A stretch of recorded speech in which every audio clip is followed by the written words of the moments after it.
So hello, welcome to the video and Happy New Year! I worked out this morning that the end of the First World War is now closer to my birth date than today's, which is a little depressing, but Happy New Year nevertheless. Now about 12 months ago I made a video showing how I earned 300,000 Avios in 2022 and showing you how you could earn the same. For the last couple of months I've been really eager to see whether I've been able to match that haul in 2023. And now the year has ended, I've done the sums and I am able to reveal how many Avios I earned last year. I also made a video this time last year about how I spent my Avios in 2022 and was able to calculate the value that I feel that I received for each of those Avios. I've already talked a bit about my 2023 redemptions in this video here, so I'm not going to repeat all of that. But making that video made me think that it shouldn't be too hard to calculate the cost of acquiring my Avios in 2023. And if I can do that, I ought to be able to work out the value that my Avios strategy added in 2023. So if that sounds good, stick around!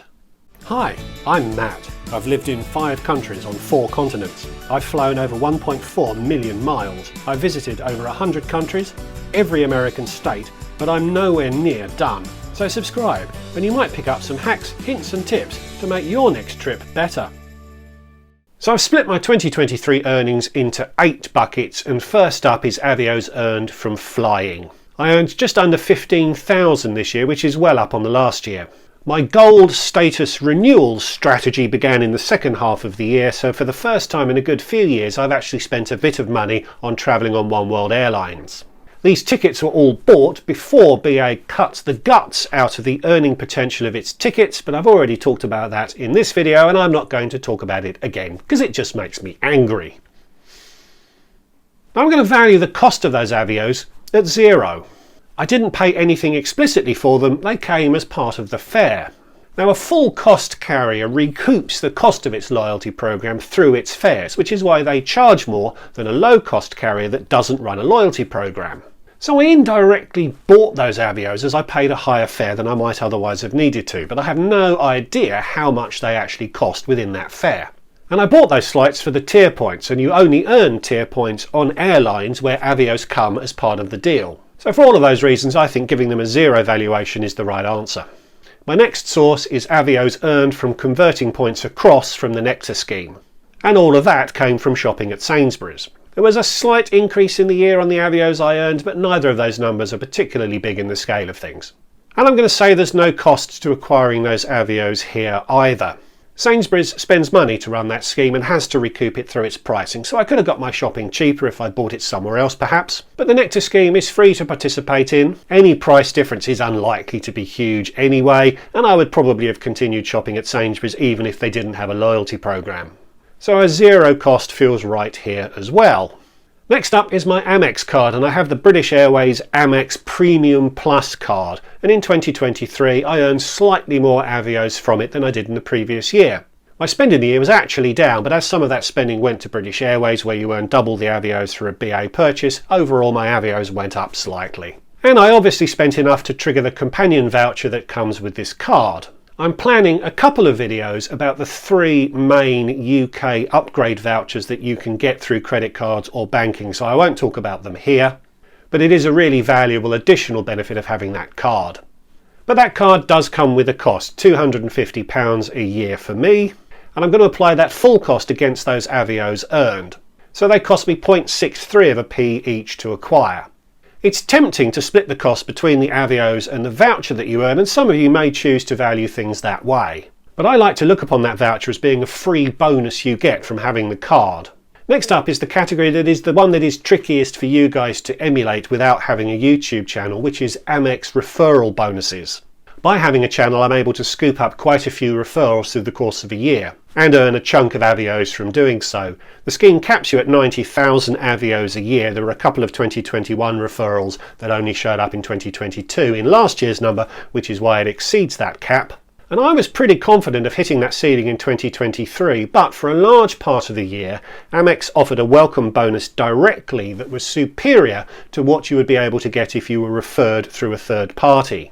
I had perhaps a dozen requests for a referral link while that promotion was on. And because I am clearly overburdened with honesty, I advised all of them to apply directly because they were going to get a better deal that way. But 66,000 Avios for the year is not to be sniffed at, and we're now back in normal times where my referral link is the best way to get a welcome bonus. There is an email link in the description below if you're looking at any of the Amex cards. Send it through to me and I'll send you that referral link. Moving on to Barclays, and for many years I have been a customer of Barclays Premier. I have no recollection of how I ended up with that status. I can't believe I ever applied to be upgraded to it, and I certainly haven't been paying anything for that status. But somehow I ended up part of it, and for many years it made precisely no difference to my banking relationship with Barclays. Then a couple of years ago they added the option of having an Avios package as part of your relationship.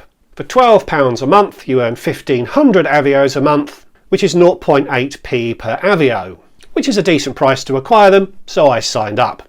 And on the anniversary of your membership you get an upgrade voucher, different in terms and conditions to the Amex, but still pretty good. That's the second voucher that I'll talk about in next week's video, and again you could apportion some of the £144 annual fee to the voucher, but I prefer to lump it all against the Avios. At the same time as this arrangement, Barclays introduced Avios earning credit cards. And I was able to apply for one of those in 2023 and earned a 70,000 Avios welcome bonus for doing so. My mum also applied for a Barclays card in 2023 but only got 50,000 as a welcome bonus for hers. But overall we approved the welcome bonuses that we were able to harvest versus 2022. And again I'm going to put no cost against acquiring those Avios. And as with the Amex, if you spend £10,000 a year you'll get an upgrade voucher, another one of the Barclays flavoured ones, but it's still pretty good. This card costs £240 a year, so applying all of that against the Avios means they cost me 1.2p each. But again, all the cost goes against the Avios rather than the voucher. And as both the Barclays card and the Amex card earn you 1.5 Avios per pound spent on non-BA purchases, I could have balanced my expenditure between the cards more evenly, and between those two cards my spending earned me Avios at well under 1p each. So I've earned 3 upgrade vouchers in 2023, but again I'll talk about that a little more next week. The final category is Sundries, which is Australian for extras. I got a handful in 2023 for linking my Uber account to my BA Executive Club, but really there was not a lot happening this year. Last year I received a significant chunk of Avios as service recovery for a terrible BA flight I'd had. But I also subscribed to The Economist for a year, which meant I bought 19,000 Avios and effectively got an Economist subscription for free. Otherwise not a lot happened in 2023 that I was inspired to jump on. So overall I earned 286,000 Avios in 2023, down a little bit from the year prior, but if I'd maxed out my Amex referral bonuses as I would have expected to, I would have beaten last year by quite some amount. And as I said last year, all of these Avios earning avenues are available to you. Even that referral one, although it is a little trickier if you don't have a YouTube channel. And on average they cost me 0.22 of a p each to acquire. Now I said earlier that I'd already shared my 2023 redemptions, but here's a quick recap of them. The seats that I acquired using points would have cost me over £11,000 to buy.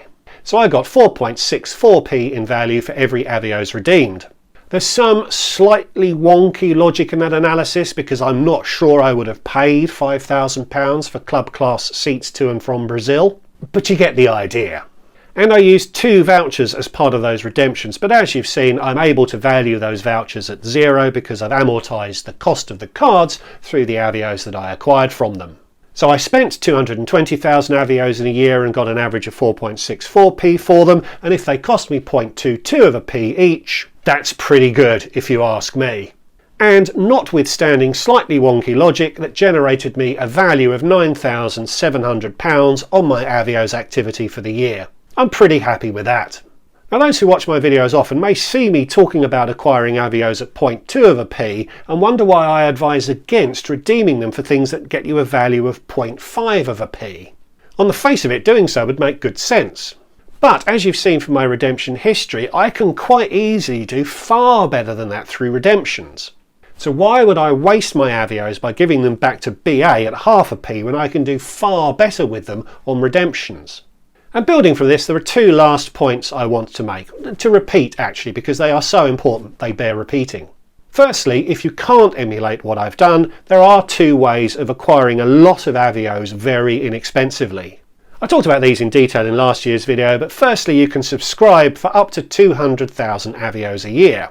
That's done through a monthly subscription and they'll cost you slightly under 1p each. Lower Avios amounts are available, but they come at a higher cost.